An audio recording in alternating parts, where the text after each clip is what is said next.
కొద్దిసేపటి క్రితమే ఏదైతే కల్తీ మద్యానికి సంబంధించి జనార్దన్ ఉన్నాడో ఒక స్టేట్మెంట్ అయితే ఇవ్వడం జరిగింది. ఇప్పుడు ఈ స్టేట్మెంట్ ఎంటైర్ వైసీపీ మొత్తాన్ని కూడా ఇరకాటంలో పడేసింది. ఎంటైర్ ఈ కల్తీ మద్యం వెనుక ఉన్నటువంటి వ్యక్తి జోగి రమేష్. స్వయంగా జనార్దన్ వీడియోలో స్వయంగా జోగి రమేష్ పేరు చెప్పడంతో పాటు అసలు దీనికి ప్లాన్ ఎలా వేశారు, ఎప్పటి నుంచి వేశారు, ఎందుకు జోగి రమేష్ మాట వినాల్సి వచ్చింది, ఎవరిని ఇరికించడం కోసం జోగి రమేష్ ఈ ప్లాన్ వేశారు, అసలు పోలీసులకు లీకేజ్ పట్టించింది ఎవరు, ఇలా A to Z pin to pin అన్ని విషయాలను కూడా పోసగుచ్చినట్టుగా జనార్దన్ అయితే విడుదల చేయడం జరిగింది. ఇప్పుడు వైసీపీ ఇరకాటంలో పడిపోయింది. జగన్మోహన్ రెడ్డి అడ్డంగా దొరికిపోయాడు, జోగి రమేష్ అడ్డంగా దొరికిపోయాడు. కేవలం చంద్రబాబు గారి ప్రభుత్వం మీద బురద జల్లటం కోసం ఈ కల్తీ లిక్కర్ని అయితే బయటికి తీసుకొచ్చారు. వాస్తవానికి 2021 నుంచి అంటే వైసీపీ ప్రభుత్వంలో ఉన్నప్పటి నుంచి కూడా జోగి రమేష్ అనుచరుడిగా ఉండి నేను ఈ కల్తీ మద్యాన్ని అమ్మాను అని స్వయంగా జనార్దన్ ఒప్పుకున్నాడు. అయితే కూటమి ప్రభుత్వం వచ్చిన తర్వాత ఇదే జోగి రమేష్ ఫోన్ చేసి ఈ కల్తీ మద్యం సంబంధించి మొత్తం బంద్ చేయాలని చెప్పడంతో నేను ఆపేశాను. మళ్ళీ గత ఏప్రిల్లో అంటే ఒక 4-5 నెలల క్రితం మళ్ళీ జోగి రమేష్ ఫోన్ చేసి మళ్ళీ కల్తీ మద్యాన్ని స్టార్ట్ చేయాలని చెప్పి అదే జోగి రమేష్ చెప్పాడు. పైగా ఇప్పుడు జనార్దన్ తమ్ముడిని కూడా అందులో ఇన్వాల్వ్ చేయటం, చంద్రబాబు ప్రభుత్వం మీద బురద జల్లాలి, నువ్వు కల్తీ మద్యం స్టార్ట్ చేయి, టైం చూసి బురద ఎప్పుడు జల్లాలో నేను చెప్తాను, నీకు ఎటువంటి ఇబ్బంది లేదని చెప్పి జనార్దన్ అయితే ఒప్పించడం జరిగింది. జనార్దన్ కూడా ఏ విషయం చెప్పాడు, ఎందుకని జోగి రమేష్ మాటలకు తలగ్గాల్సి వచ్చిందంటే పూర్తి స్థాయి అప్పుల్లో మునిగిపోయి చివరికి ఇల్లు కూడా వేలం వేసే స్థితికి యాక్షన్కి జనార్దన్ ఇల్లు కూడా వచ్చింది. దీంతో తప్పని పరిస్థితుల్లో తన అప్పుల నుంచి బయటపడటం కోసం జోగి రమేష్ చెప్పిన మాట వినటం తప్ప మరొక గత్యంతరం లేకుండా పోయింది. సో దీనికి సంబంధించి పూర్తి వివరాలను అయితే జనార్దన్ విడుదల చేయడం జరిగింది. ఇప్పటి వరకు వైసీపీ పార్టీ నుంచి కానీ జోగి రమేష్ నుంచి కానీ ఎటువంటి సమాధానం కూడా బయటికి రాలేదు. ఎప్పుడైతే జోగి రమేష్ పాత్ర ఉందని తెలిసిందో వైసీపీకి చెందిన నేతలందరూ కూడా కలుగుల్లోకి వెళ్ళిపోయారు.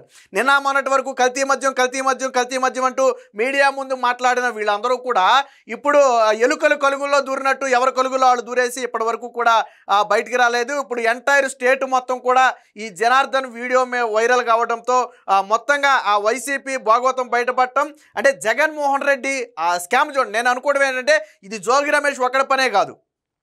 జోగి రమేష్కి జగన్మోహన్ రెడ్డి నుంచి ఎటువంటి ఆదేశాలు లేకుండా జోగి రమేష్ ఈ పని చేసి ఉంటాడా అంటే ఖచ్చితంగా చెప్పలేం. జోగి రమేష్కి పై స్థాయి నుంచి ఆదేశాలు ఉండే ఉంటాయి. ఇక్కడ జనార్దన్ ఒక మాట స్పష్టంగా చెప్పాడు, చంద్రబాబు ప్రభుత్వం మీద బురద చల్లాలి, నువ్వు తిరిగి కల్తీ మద్యాన్ని స్టార్ట్ చేయమని చెప్పాడు. విషయం ఏంటో తెలుసా, ఇక్కడ ట్విస్ట్ ఏంటో తెలుసా, దీన్ని లీకించి పట్టింది జోగి రమేషే. ములకల చెరువు మద్యానికి సంబంధించి లీకించి పట్టించింది జోగి రమేషే. సో అక్కడ పట్టించిన తర్వాత అందులో వైసీపీ నేతల హస్తం వచ్చే అవకాశం ఉందని చెప్పి ఏం చేశారు, ఇంకొక స్టోర్ అయినటువంటి ఇబ్రహీంపట్నానికి కూడా లీకించి పట్టించారు. 2 విషయాల్లో ట్విస్ట్ ఏంటో తెలుసా, సాక్షి ముందే అక్కడ కూర్చుంది, సాక్షి మీడియా ముందే మకాం వేసింది, పోలీసులు ఎంటర్ అయ్యారో లేదో వెనకమాలే సాక్షి వెళ్ళిపోయింది. అంటే సాక్షిని కూడా ముందే సిద్ధం చేసి పెట్టారు. ఇది నేను చెప్పలా, స్వయంగా జనార్దనే చెప్పాడు. సో దీనికి సంబంధించి జనార్దన్ ఒక వీడియో విడుదల చేశాడు, ఒకసారి చూద్దాం. దీనిలో నా పాత్ర ప్రమేయం లేకుండానే జోగి రమేష్ గారి ఆధ్వర్యంలోనే నేను ఇంతకుముందు గవర్నమెంట్లో ఉన్నప్పుడు కూడా తెచ్చుకొని చేశాను సార్, బయట నుంచి తెచ్చుకొని. అదేవిధంగా గవర్నమెంట్ రాగానే అదంతా ఆగిపోయింది సార్. మళ్ళీ మొన్న టీడీపీ గవర్నమెంట్ రాగానే అయినా ఆగిపోయింది సార్. అసలు ఏం చేయడం లేకుండా బాగా స్ట్రిక్ట్ అయిపోయేటప్పటికి ఇక నేను కూడా ఆగిపోయాను సార్ మొత్తం. ఇక్కడ వరకు విన్నారు కదా, నేను జోగి రమేష్ చెబితేనే చేశాను, నేను గత ప్రభుత్వంలో కూడా కల్తీ లిక్కర్ వ్యాపారం చేసిన మాట వాస్తవమే. కూటమి ప్రభుత్వం వచ్చిన తర్వాత మొత్తం ఆపేశాను, కూటమి ప్రభుత్వం వచ్చిన తర్వాత స్ట్రిక్ట్ అవటంతో మాకు చేయటానికి అవకాశం లేకుండా పోయిందని చెప్పి చెప్తున్నాడు. ఇంకేం చెప్పాడేనండి. తర్వాత మన ఏప్రిల్లో 2025 ఆ టైంలో మళ్ళీ జోగి రమేష్ గారిని కాంటాక్ట్ చేసి మాట్లాడదామంటే నేను మన తమ్ముడు ద్వారా మాట్లాడాను సార్. టీడీపీ గవర్నమెంట్ మీద ఏదో రకంగా మనం పనులు సాగాలి, వాళ్ళు యాడ్ చేయాలి, మనకు అప్పుడు మైలేజ్ ఎక్కువ ఉంటుంది అని నువ్వు ఇంతకుముందు చేశారు కదా అందరినీ మళ్ళీ పిలిచి వేరే పెట్టాను సార్. నేను ఎప్పుడో మొత్తం అనుకున్నాను సార్. తర్వాత నేను మా క్లాస్మేట్ జయచంద్ర రెడ్డి తమ్ముడుపల్లి అని తెలిసేటప్పటికి చిత్తూరు జిల్లా ఉమ్మడి చిత్తూరు జిల్లా వచ్చింది కాబట్టి ముందు అక్కడ ప్లాన్ చేద్దాం, చంద్రబాబు గారిని బ్యాట్ చేయడానికి అక్కడ చేద్దాము. సో నేను అక్కడ వైన్ షాపులు వాళ్ళకి వచ్చి వాళ్ళు చేసుకోలేకపోతే నేను తీసుకుంటున్నానని చెప్పి జోగి రమేష్ గారు చెప్పాను సార్. విన్నారు కదా ఏం చెప్పారంటే, జోగి రమేష్ గత ఏప్రిల్లో సంప్రదించి ఒకసారి రమ్మంటే జోగి రమేష్ తమ్ముడు ద్వారానో ఎవరి ద్వారానో వెళ్ళి కలిశాడు. అయితే వాస్తవానికి మళ్ళీ తిరిగి నువ్వు కల్తీ లిక్కర్ స్టార్ట్ చేయాలి అని చెప్పినప్పుడు ఫస్ట్ ఇబ్రహీంపట్నంలో స్టార్ట్ చేద్దామని చెప్పి జనార్దన్ అనుకున్నాడు. అయితే ఇదే జనార్దన్ రెడ్డికి స్నేహితుడైనటువంటి ఎవరైతే అక్కడ జయచంద్రారెడ్డి ఉన్నాడో, సో జయచంద్రారెడ్డి అక్కడ ఉన్నాడు, పైగా అది చిత్తూరు కాన్స్టిట్యున్సీ కాబట్టి చిత్తూరు జిల్లాలో ఉంది కాబట్టి అక్కడైతే చంద్రబాబుకి ఎక్కువ బ్యాడ్ వస్తుంది కాబట్టి తిరిగి అక్కడ స్టార్ట్ చేయాలని చెప్పి వీళ్ళు ప్లాన్ అయితే వేసుకోవడం జరిగింది. సో ఇదే చాలా స్పష్టంగా చెప్పాడు. అయితే అక్కడే ప్లాన్ చేయాలని చెప్పారు. నేను అక్కడ లోపల పట్టుకొని అవన్నీ రూమ్ అది తీసుకొని వేరే వాళ్ళ మీద అక్కడ సెటప్ అంతా చేశాను సార్. చేసిన తర్వాత ఎవరైతే ఉన్నారో వాళ్ళకి తెప్పించి అన్నీ రెడీ చేయించు, మందు తయారు చేయడానికి కావాల్సిన స్పిరిట్లు, లేబుల్, క్యాప్లు అన్నీ దానికి కలిపేదానికి కావాల్సిన కెమికల్స్ అన్నీ తెప్పించి బాలాజీ ద్వారా చేసాను సార్. అది ఎక్కువగా ఒక నెల 2 నెలల్లో ఇది అంతా రెడీ చేసి పెట్టండి. రెడీ చేసి ఎప్పుడైతే పెడతారో అప్పుడు మొత్తం ఎక్కువ ఉన్నప్పుడు మీరు ఎవరు లేని సమయం చూసి దాన్ని గవర్నమెంట్ మీద కూర్చోవాలి, నీకు ఏం కాదు, నీకు ఇబ్బంది నేను చూసుకుంటాము, నేను బాగా ఆర్థిక ఇబ్బందుల్లో ఉన్నానండి. విన్నారు కదా జోగి రమేష్ ఇక్కడ ఒక మాట అన్నాడు. సో ఇక్కడ బాలాజీ అనే ఒక వ్యక్తి సహకారంతో ఈ కల్తీ లిక్కర్ తయారు చేయడానికి అవసరమైనటువంటి స్పిరిట్ కావచ్చు లేదా ఇతర వస్తువులు కావచ్చు వాటన్నిటినీ తీసుకొచ్చి రెడీగా పెట్టండి, మీకేం భయం లేదు. మీరు ఇక్కడ లేని సమయంలో టైం చూసి టీడీపీ మీద బురద జల్లుతాం, మీకు ఎటువంటి ఇబ్బంది రాదు. ఒకవేళ ఏదైనా ఇబ్బంది వచ్చినా నేను చూసుకుంటానని చెప్పి జోగి రమేష్ అయితే హామీ ఇచ్చాడు. అయితే ఎందుకు ఆ హామీకి ఈ వ్యక్తి తలగొచ్చి వచ్చింది అనేది కూడా ఈ వ్యక్తి చెప్తాడు. ఏనండి ఒకసారి. తీసేసి మీ ఫ్రెండ్ ఆఫ్రికాలో డిస్కవరీస్ ఉన్నాయి కదా, అక్కడికి వెళ్ళిపో, నీకు దానికి కావాల్సిన అమౌంట్ 3 కోట్లుగా మేము చెప్తాము, అది ఇవన్నీ చెప్పకుండా మామూలుగా తిరిగినట్టుగా ఉండు, నువ్వు అక్కడికి వెళ్ళి అన్నీ రెడీ చేస్తూ ఉండే ఎవరికి అనుమానం రాకుండా అని చెప్పేసి అదేవిధంగా తిరుగుతూ ఉంటుంది. నెల రోడ్డు కూడా వెళ్ళిపోతానంటే నేను గట్టిగా అడిగాను సార్, ఇబ్బంది అని అడిగితే మన సెప్టెంబర్ 20వ తారీఖు తర్వాత ప్లాన్ చేద్దాం, నువ్వు మీ ఫ్రెండ్ ఎక్కడున్నాడో కనుక్కో అంటే నేను కనుక్కుంటే ఆఫ్రికాలో ఉన్నానని చెప్పాడు సార్. అయితే నువ్వు కూడా ఆఫ్రికా వెళ్ళిపో, అతనితో టచ్లో ఉంటూ నేను పెట్టుబడి పెడతానని చెప్పి కమిట్మెంట్ తీసుకో, మీకు ఇబ్బంది లేకుండా ఉంటుంది, మేము ఇక్కడ అడ్జస్ట్మెంట్ చేస్తాం, అమౌంట్ అంతా మీకు బ్రదర్కి చేస్తాం, మీకు ఎటువంటి పరిస్థితులు ఏమీ ఇబ్బంది లేకుండా మేము చూసుకుంటాము, అట్లా ఇబ్బందులు పడ్డావు కదా, ఎందుకంటే ఇబ్బంది ఏం పడతావు దాన్ని వెళ్ళిపో. విన్నారు కదా వాస్తవానికి తన ఆర్థిక ఇబ్బందుల్ని క్యాష్ చేసుకుని ఏం చెప్పారంటే, నువ్వు ఆర్థికంగా ఇబ్బంది పడుతున్నావు, ఓ పని చేయి, నీ ఫ్రెండ్ ఎక్కడున్నాడో కొనుక్కో అంటే జయచంద్రారెడ్డికి ఫోన్ చేస్తే ఆఫ్రికాలో ఉన్నా అని చెప్పాడు.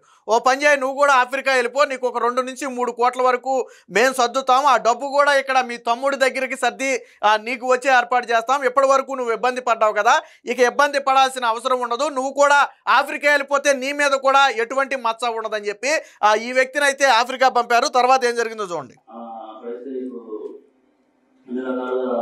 ప్లస్ అయితే బాగుంటుంది, మాకు కూడా ఇక్కడ గవర్నమెంట్ మీద తప్పుడు ఆరోపణలు చేస్తే మాకు కూడా కలిసి వచ్చింది, మాకు కూడా మా వైసీపీ గవర్నమెంట్ కూడా కలిసి వచ్చింది అని కొన్ని రకాలు భయపెట్టి కొంచెం డబ్బు ఆశ చెప్పి అన్ని రకాలు చేసేస్తాను నన్ను. ఆ తర్వాత లాస్ట్కి ఇంకా 20 నేను టికెట్ బుక్ చేసుకున్నాను అని చెప్పాను సార్, 24 గంటలకి. అప్పుడు 23 బయట ఇంటికి రమ్మన్నాను సార్. ఇంటికి వెళ్ళాను సార్. నేను ఇంటికి వెళ్ళినప్పుడు అక్కడ లోకల్ నాయకులు జోగి రమేష్ గారు, రాము, నాగిరెడ్డి, స్వామి గారు అట్లా ఉన్నారు సార్, పిఏ రాము అందరూ ఉన్నప్పుడు ఒక నిమిషం మామూలుగా మాట్లాడి తర్వాత వాళ్ళందరూ సెట్ చేసి వాళ్ళు వెళ్ళిపోయారు సార్. వాళ్ళు వెళ్ళిపోయిన తర్వాత ఇవన్నీ డిపార్ట్మెంట్ ద్వారా మన సురేష్ ద్వారా ఏలూరు జిల్లా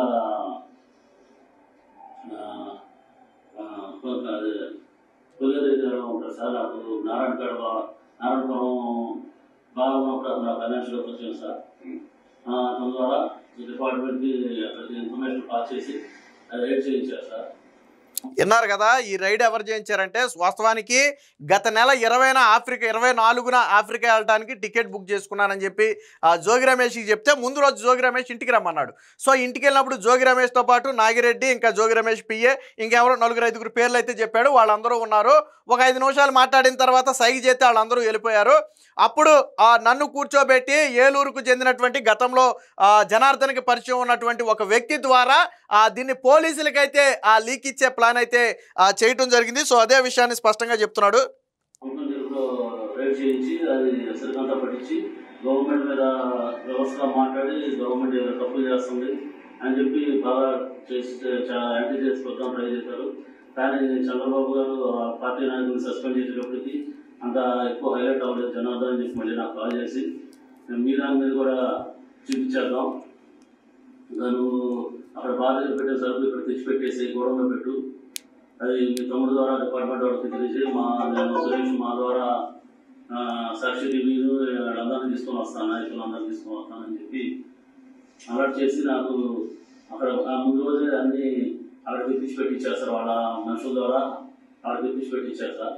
అర్థమైంది కదా, ఎప్పుడైతే మొలకల చెరువుకి సంబంధించి వీళ్ళే లీక్ ఇచ్చి పట్టించారో వెంటనే చంద్రబాబు గారు ఏం చేశారు, అక్కడ టీడీపీ నాయకుల పాత్ర ఉందని తెలిసిన వెంటనే జయచంద్రారెడ్డితో పాటు మరొక వ్యక్తిని ఇమ్మీడియట్గా సస్పెండ్ చేయడంతో పాటు దీని మీద పూర్తి స్థాయి విచారణ చేయాలని చెప్పి ఆదేశాలు కూడా ఇచ్చారు. ఎప్పుడైతే చంద్రబాబు గారు సీరియస్ యాక్షన్ తీసుకున్నారో అది వైసీపీకి మైలేజ్ అవ్వలేదు. ఎప్పుడైతే చంద్రబాబు గారు సొంత పార్టీ నేతలనే సస్పెండ్ చేశారో అది ఒక రకంగా టీడీపీకి క్రెడిట్ అయింది. చంద్రబాబు గారు ఎంతటి వ్యక్తులనైనా ఉపేక్షించరు అనే ఒక మెసేజ్ని ప్రజల్లోకి పంపినట్టు అయింది. దీంతో వీళ్ళు అనుకున్న మైలేజ్ వైసీపీ పార్టీకి రాలేదు. అప్పుడు జోగి రమేష్ ఏం చేశాడు, ఆల్రెడీ జనార్దన్కి గతంలోనే ఇబ్రహీంపట్నంలో ఒక నకిలీ మద్యం తయారు చేసే కేంద్రం ఉంది. అసలు వాస్తవానికి దీన్ని మొలకల చెరువులో కాదు, ఆ ఇబ్రహీంపట్నంలో పెట్టాలనుకున్నారు. ఎందుకంటే ఆల్రెడీ అక్కడ ఎక్విప్మెంట్ అంతా ఉంది. కానీ మొలకల చెరువులో ఎందుకు పెట్టమన్నారంటే జయచంద్రారెడ్డి అక్కడ ఉన్నాడు కాబట్టి, అక్కడ టీడీపీ ఆయన పాత్ర కూడా అందులో ఉంటుందంటే టీడీపీ మీద బురద జల్లడానికి ఈజీగా ఉంటుందని మొలకల చెరువులో పెట్టించారు. అది కూడా చిత్తూరు జిల్లా కావటంతో. కానీ ఏం చేశాడు, మళ్ళీ జోగి రమేష్ ఫోన్ చేశాడు జనార్దన్కి. ఏమని, మనం అనుకున్నట్టుగా ఇది సక్సెస్ అవ్వలేదు, ఆల్రెడీ నీ దగ్గర ఏదైతే ఇబ్రహీంపట్నంలో ఇంకోటి ఉంది కదా, నీ స్పిరిట్ కేంద్రం ఉంది కదా నకిలీ మద్యం తయారు చేసేది, సో దాన్ని కూడా పట్టించేద్దాం, నీ తమ్ముడు ద్వారానే పోలీసులకు లీక్ ఇప్పిద్దాం, కరెక్ట్గా దాని మీద రైడ్ చేసే సమయానికి నేను సాక్షి టీవీతో పాటు కొంతమంది వైసీపీ నేతలను తీసుకుని నేను అక్కడికి వచ్చేస్తానని చెప్పి జోగి రమేష్ ఫోన్ చేసి అయితే చెప్పడం జరిగింది. అంటే 2 చోట్ల ఫోన్ చేసి పట్టించింది వైసీపీనే. అంటే టీడీపీ మీద బురద జల్లటం కోసం మొదటి దాంట్లో మైలేజ్ రాలేదు కాబట్టి మళ్ళీ ఇబ్రహీంపట్నాన్ని ఎంచుకున్నారు. సో ఇది తర్వాత ఏం జరిగిందో చూడండి. మీడియా ద్వారా మనుషులు సురేష్ ద్వారా డిపార్ట్మెంట్ అన్ని చేసి అది పెట్టించారు సార్. మా గొడవలో పెట్టిన లెక్కలు పెట్టించారు సార్. పక్కన గొడవలో బాధితులుగా ఉన్న గొడవలో అంతతో అది పోకుండా మళ్ళీ అక్కడ ముందు రోజే అక్కడ ఎన్ని బాగా చేస్తున్నట్టుగా ఖాళీ క్యాన్లు కూడా తెప్పించి పెట్టించారు సార్. ఖాళీ ఎంపీ క్యాన్లు పెట్టించారు సార్. ఎంపీ క్యాన్లు పెట్టించేసి ఇదంతా బాగా జరిగిపోతుంది, ఇక అన్ని రాష్ట్రంలో అన్ని ఏరియాలో ఇలాగే చేస్తున్నారు అని చెప్పి అని బాగా హైలైట్ చేశారు సార్. సో ఈ ఇబ్రహీంపట్నంలో ఆ రైడ్ చేయించడానికి ముందే భారీ ఖాళీ క్యాన్లు తీసుకొచ్చి పెట్టించారంట. ఎందుకంటే భారీ ఎత్తున ఇక్కడ కల్తీ మద్యం తయారవుతుందని చెప్పడం కోసం, మీడియాలో దాన్ని హైప్ తీసుకురావడం కోసం, ఒక ఎగ్జాంపుల్గా ఉంటుందనే ఉద్దేశంతో అక్కడ లేని క్యాన్లను కూడా, ఎందుకంటే అప్పటికే దాన్ని అక్కడ నకిలీ మద్యం తయారు చేయడం ఆపేశారు అందులో. సో అక్కడ లేని భారీ క్యాన్లను కూడా ముందు రోజే తీసుకొచ్చి అక్కడ పెట్టించమని చెప్పింది కూడా జోగి రమేషే. నెక్స్ట్ చాలా బ్యాడ్ నెంబర్ వచ్చింది, బాగా జరిగింది, నేను చూసుకుంటా రావాల్సిందని చెప్పారు సార్ నాకు. ఆ చెప్పిన రోజు నుంచి నాకు ఈ రోజు వరకు కూడా నాకు యాంటిసిపేట్ వేరే అట్లా అన్నారు, సంపూర్ణ కూడా అక్కడ తీసుకెళ్ళారు సార్. దీంతో పాటు మా తమ్ముడు కూడా అరెస్ట్ చేసి మా తమ్ముడికి చేస్తున్నట్టు కూడా ఇన్ఫర్మేషన్ ఏం లేదు సార్, తెలుస్తారని కూడా. ఆ వ్యాధిదారి ద్వారా కూడా నాకు ఏం జరుగుతుందని నాకు నమ్మకం లేదు సార్. నాకు ఇవన్నీ అవుదని చెప్పేసి నేనే వచ్చి డిపార్ట్మెంట్ సహకరించి గవర్నమెంట్ మీద నా మీద జరిగింది, నేను వల్ల ఇబ్బంది పడింది అన్నీ చెప్పేసి ఇక డిపార్ట్మెంట్ గారు సహకరిద్దామని చెప్పి నేను వచ్చేసాను సార్. విన్నారు కదా, వాస్తవానికి జోగి రమేష్ ఇబ్రహీంపట్నం మీద జరిగిన తర్వాత ఓకే మనం అనుకున్నట్టే జరిగింది, అంతా మైలేజ్ వచ్చింది, ఇక నువ్వు ఆఫ్రికాలోనే ఉండిపోయి ఇక్కడికి రాకు, నేను చూసుకుంటాను అని చెప్పాడంట. బట్ అప్పటికే జనార్దన్ పేరు బయటకు రావటం, ఈయన మీద కేసులు నమోదు చేయడం జరిగింది. జోగి రమేష్ ఏం చెప్పాడంటే యాంటిసిపేటరీ బెయిల్ నేను ఏర్పాటు చేస్తాను, నువ్వు కంగారు పడొద్దని జోగి రమేష్ చెప్పాడు. కానీ చెప్పిన దగ్గర నుంచి కూడా ఈ వ్యక్తిని పట్టించుకోవడం మానేసి పైగా వీళ్ళ తమ్ముడిని కూడా, జనార్దన్ తమ్ముడిని కూడా ఈ లిక్కర్ స్కామ్లో ఇరికించి అరెస్ట్ అయ్యేదాకా చేశాడు. అంటే అప్పుడు అర్థమైంది, ఎప్పుడైతే వైసీపీ నాయకులు తన ఫోన్ను లిఫ్ట్ చేయకుండా యాంటిసిపేటరీ బెయిల్ వేయకుండా కాపాడే ప్రయత్నం చేయకుండా ఎప్పుడైతే తప్పించుకుంటున్నారో అప్పుడు ఏమర్థమైందంటే జనార్దన్కి ఓకే నన్ను ఒక పావులాగా వాడుకున్నారు, టీడీపీ ప్రభుత్వం మీద కూటమి ప్రభుత్వం మీద బురద జల్లటానికి నా చేత పని చేయించుకుని ఇప్పుడు నన్ను వదిలేశారని చెప్పి జనార్దన్కి అర్థమయ్యి సో జరిగిన తప్పును ఖచ్చితంగా ఏదైతే జరిగిందో దాన్ని ఒప్పుకుని కూటమి ప్రభుత్వానికి సహకరించి జరిగిన తప్పుకి పశ్చాత్తాపడాలనే ఒక ఉద్దేశంతోనే నేనైతే బయటికి రావడం జరిగిందని చెప్తున్నాడు. ముందు మీ ఫ్రెండ్ కదా ఆయన జయచంద్ర రెడ్డి, ఆయన అసలు ఈ విషయం ఇరికించలేదు సార్. ఆయన ఏం చేశారంటే పెద్దిరెడ్డి గారు, రామచారెడ్డి గారు పక్క కాన్స్టిట్యున్సీ, నోర్దన్ రెడ్డి కాన్స్టిట్యున్సీ, మిదిరెడ్డి ఆయన తీసుకుంటాడు మొత్తం. మీ ఫ్రెండ్కి మళ్ళీ గెలవడం, మీ ఫ్రెండ్కి రా సీటు మొత్తం మా ఆర్డర్లోనే ఉంటుంది, మీ ఫ్రెండ్కి ఏం కాదు, ఈయన ఎక్కడో ఓడిపోయినట్టే కదా, మళ్ళీ సీటు రాదు, గెలవడం మీ ఫ్రెండ్ ఎక్కడో అప్పుడు వ్యాపారాలు చూసుకుంటాడు, మీరు కూడా అక్కడికి వెళ్ళిపోయి చూసుకొని మీరు ఇట్లా వచ్చానని చెప్పకుండా ముందే మాట్లాడుకుంటున్నారు కాబట్టి మీకు ఇబ్బంది ఉండదు అలా చెప్పి నమ్మించి చెప్పారు సార్. నాకు ఇక్కడ డబ్బులు ఎప్పుడైతే నాకు బాగా ఇబ్బంది, ఆర్థిక ఇబ్బంది ఉండడం వల్ల బాగా ప్రెజర్ చేయడం, రిలయన్స్ వాళ్ళు, శ్రీరామ్ వాళ్ళు బాగా ప్రెజర్ చేయడం వల్ల నేను ఉండే అన్ని ఆక్షన్కి వచ్చేసింది సార్. నేను ఉండే ఇల్లు కానీ ఉండే బార్ ఫ్రెండ్స్ కానీ ఆక్షన్కి వచ్చేసింది సార్. ఇక్కడ విన్నారు కదా, వాస్తవానికి నువ్వు చెప్పేయన్ని ఎందుకు నమ్మాలని అడిగితే ఒక మాట చెప్పాడు, జయచంద్రారెడ్డి నీ ఫ్రెండే కదా, నువ్వేమన్నా మళ్ళీ డ్రామాలు ఆడుతున్నావా అని అడిగితే జయచంద్రారెడ్డికి దీనికి సంబంధం లేదు, జయచంద్రారెడ్డి మళ్ళీ గెలిస్తే తనకి ఏదైనా ఇబ్బంది రావచ్చు. కానీ జోగి రమేష్ ఓ మాట చెప్పాడంట, మిథున్ రెడ్డి, పెద్దిరెడ్డి రామచంద్రారెడ్డితో పాటు పక్క కాన్స్టిట్యున్సీలో అందరూ వైసీపీ నేతలు బలంగా ఉన్నారు, ఈ నెక్స్ట్ టైం అసలు జయచంద్రారెడ్డికి టీడీపీ టికెట్టే రాదు, కాబట్టి ఆ వ్యక్తి గెలిచే పరిస్థితి కూడా ఉండదు, నీకేం భయం అక్కర్లేదని చెప్పి చెప్పడం జరిగింది. వాస్తవానికి నేను ఎందుకు ఒప్పుకున్నానంటే ఆర్థికంగా దివాళా తీసి నేను ఉండే ఇల్లుతో పాటు నా ఇతర ప్రాపర్టీస్ అన్నీ కూడా బ్యాంకు ఆక్షన్కి వచ్చేసాయి, సో తప్పని పరిస్థితుల్లో నేను జోగి రమేష్ మాటలు వినాల్సి వచ్చిందని చెప్పి చెప్తున్నాడు. లాస్ట్లో ఏదో చెప్పాడు అనండి ఒకసారి.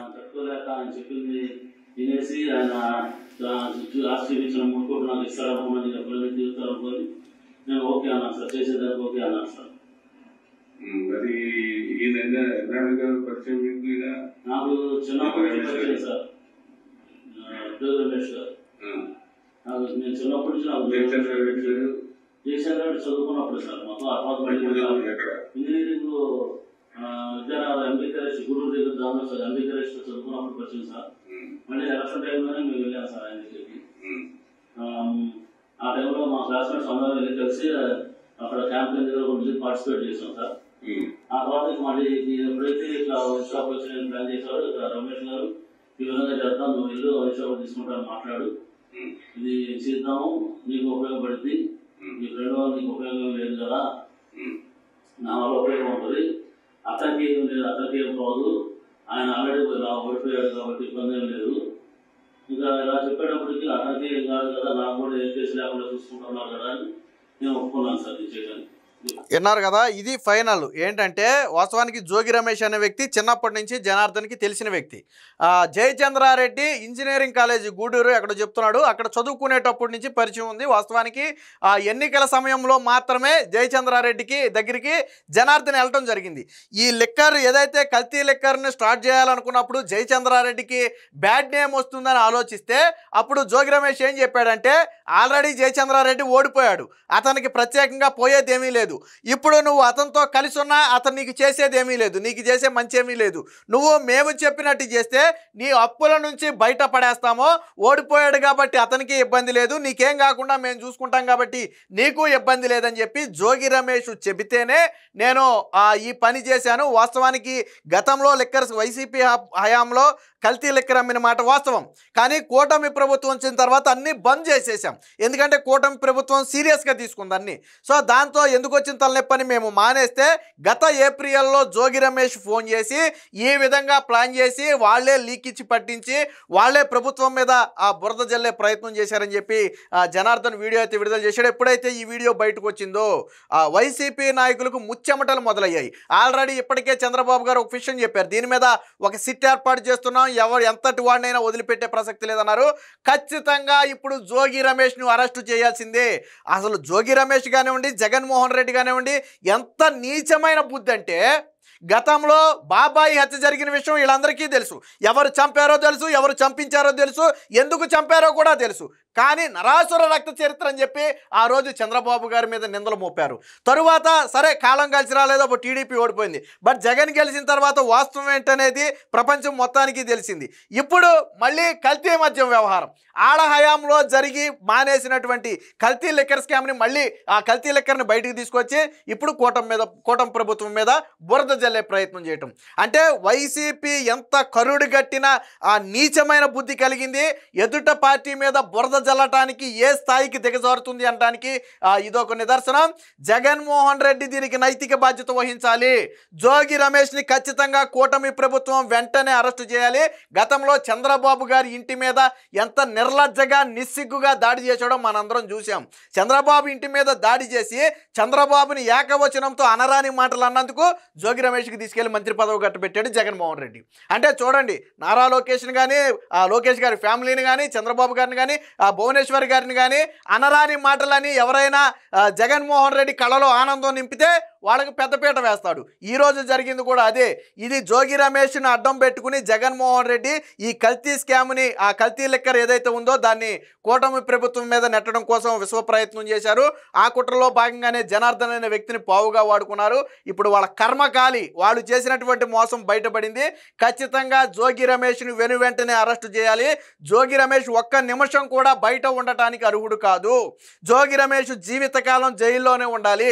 ప్రజలు ప్రాణాలు పోయినా పర్వాలేదు, కూటమి ప్రభుత్వం మీద బురద జల్లటమే మా ఎజెండా అని అత్యంత నీచమైనటువంటి ఆలోచనలు చేసినటువంటి జోగి రమేష్ కావచ్చు, జగన్మోహన్ రెడ్డి కావచ్చు, నిన్న మొన్నటి వరకు టీడీపీ పాత్ర ఉంది, చంద్రబాబు నాయుడు పాత్ర ఉందని మొరిగిన వైసీపీ నాయకులు కావచ్చు, అందరి మీద కఠిన చర్యలు తీసుకోవాలి. ఇది ఒక జోగి రమేష్తో కాదు, దీని వెనక ఇంకెవరెవరి హస్తం ఉంది, అసలు వైసీపీ హయాంలో ఎవరి అండతో నడిపారు, ఇలా అన్ని విషయాలను బయటికి రాగాలి. ముందు జోగి రమేష్ ఇందులో ఈ కల్తీ లిక్కర్లో ప్రధాన నిందితుడిగా ఉన్నటువంటి జోగి రమేష్ని అయితే వెంటనే అరెస్ట్ చేయాలి.